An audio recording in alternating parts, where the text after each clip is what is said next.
All right, without wasting any time, let's get to it straight away. We are going to go over 5 stocks that I'm watching for the next week. Now, from the title of the video, you already know what this is about. This is about every week I make a list of 4 or 5 stocks that I'll be watching for the week. I'll be paying attention to the week. Now, let's go over them. It's SPY, QQQs, Meta, Microsoft, and Tesla. I'll be paying attention to them very, very closely. The reason is they all either are breaking a very critical level or are sitting at a very critical level, and it'll be fun watching it towards the upside and downside, be it the case. Now, reason why I like SPY is last week was the first week when I was not watching SPY overall, but later on in the week, as you can see, this is what happened. Later on Monday, we kind of stayed, 4 days this week, we were pretty choppy. But then Friday was the day when it just went. It broke all-time highs. 510 was the previous highs. It made all the way move up to 513.3-ish. And then it got rejected over there. But still not a big reject, probably 50 cents. Now, I personally think if 510... Now, this 510 already broke, right? Feb 23rd and Feb 29th, we kind of rejected off this 510. But on March 1st, which is the start of this month, we broke this 510 area. We made a huge move up, right? Now, the volume last couple of days has been quite nice, so I like this. Especially AAA. If it kept going, there's no resistance stopping it because it's all-time highs.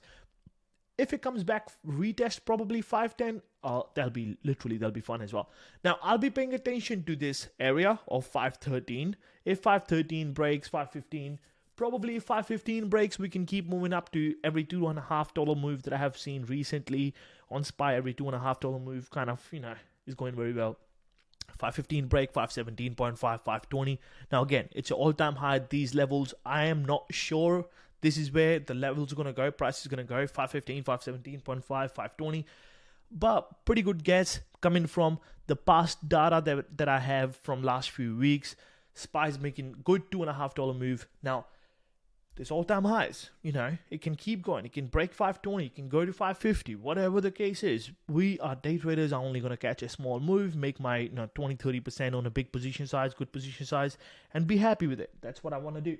Now, watch 515, 517.5. Basically, when it's all-time high, just one quick tip I'll give you. When it's all-time high, you want to watch every $1 move. All right, just take off a little bit every $1 move. That's the best thing you can do to yourself, all right?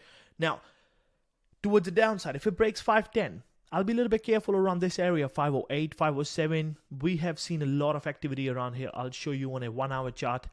We've seen a lot of activity around this 507, 508 area. Look at this. Big zone. This is 507, 508, right? Big zone. A lot of times we got rejected, bounced off. This is strong zone, strong criteria, right? Here, that bounce might happen again. Now, if it breaks towards the downside, breaks this 507-ish area, we might head down to 505. If 505 breaks, now 502, there's 503, 502. Every $1 move still is pretty valid. Okay, I'll be paying attention to this. That's on SPY. Okay, I have 500, 502. You can say 502.5 because, it loves making every $2.50 move. All right, that's what I'm watching. I'll be paying attention to this. The other one comes QQQs. I'll be paying attention to this QQQs because 450 is nearly here.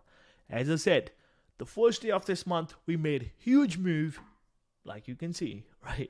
It opened at 440, literally went to all the way up to this 446.6 nearly area. I'll be paying attention to this 447. If 447 breaks, we can head up to 450. If 450 breaks, a lot of stop losses will be getting triggered because the people who like to go short, they usually put stop losses just above the critical levels like 450, 500. It's just a huge level. So, if 450 breaks, we can head up to 455 rather quickly. Now, towards the downside, I'll be paying attention to this 540 area. If that breaks, probably 437.5, 435. If that breaks, we have a gap fill right at the bottom all the way down to 426 from literally this 433 area. But do I think the gap fill going to happen? Very, very slight chances. But still, if it happens, there's a gap fill coming up. Okay? Gap fills usually happen quick. All right? Then comes Meta. I'll be paying attention to Meta. The reason why is this was the first time ever Meta broke the $500 mark, right? 500, big level, big critical level. So if 500 broke, which it did, usually people say it'll keep going. Now, I don't know. If it keeps going, all we want to catch is a 20-30% move on a good position size. Let's say a $10,000 position size, 20-30% move, that's like $2,000 or $3,000. That's pretty good money, right?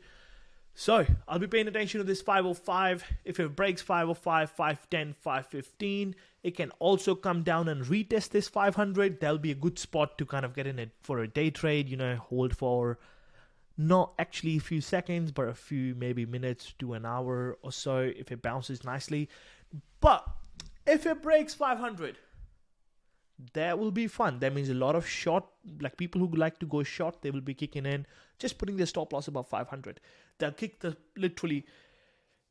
also the people who are long right now, their stop losses will be below 500. So if it breaks 500 towards the downside, it'll really, really quickly go down to 495. So this is my opinion, right? If it goes down to 495, we can head down to 490. Every $5 move. Every $5 move for Meta. I love it. Again, all-time highs, every $1 move, as I told you before, right? Next comes Microsoft. I like Microsoft. The reason why I like Microsoft is because of this trend line. Making a flag thing right here. All right, check this here. Oh, boom. It's making a beautiful flag right here. Now, I can go on an hourly chart and show you a little bit details about this flag. Look at this. So many touches. So many touches. It kind of broke right here. Like there's a flag, beautiful flag, broke right here, retested this, bounced. I'll be really, really interested in this. If it breaks this 416 area, the reason why 416 is a critical is last time when we went 416 on Feb 23rd, it got rejected very heavy. If it breaks 416, if the Monday gaps up above 416, I'll be kind of interested if it gets to 420. If it gets to 420, we have a critical level or all-time highs right now sitting at 420.8. If that breaks 422, 24, 26, 28, every $2 move. Towards the downside, I'm not really watching towards the downside unless or until something significant happens, So still be watching 416, move towards 420, move towards 422, 24, 26, 28, every $2 move, 430, right? This is Microsoft. Then comes Tesla. Pretty simple, man. I'm keeping it short, straight to the point, right? No fluff. So Tesla, what happened here was we tried to break 200. This is like a 200 mark. Let's mark the 200 first, all right? Maybe make life easier. This is 200 right here. So what happened? Check this out. We tried to break this 200. It did break. Next day we gapped up, right? And made a red candle. Sweet. Few days in a row, we kept rejecting of this 200-ish mark. Then finally, it tried to break again. Couldn't. Again, same thing happened. Next day, we gapped up, got rejected. Now, this day, particular day, we opened roughly around at 200. Made a move up, got rejected at 205. Sweet. Next day, same. It closed here. Next day, opened a little bit up, got rejected. Sweet. It bounced off this 198.5. Last 4 times when it went there, it bounced off that. That means there's a lot of buyers sitting there. Otherwise, think about it. Why would it bounce? If there's a lot of buyers sitting there, every time it comes down, it's like buyers sitting there. It's like, oh, where are you going? Boom, get up. It goes up.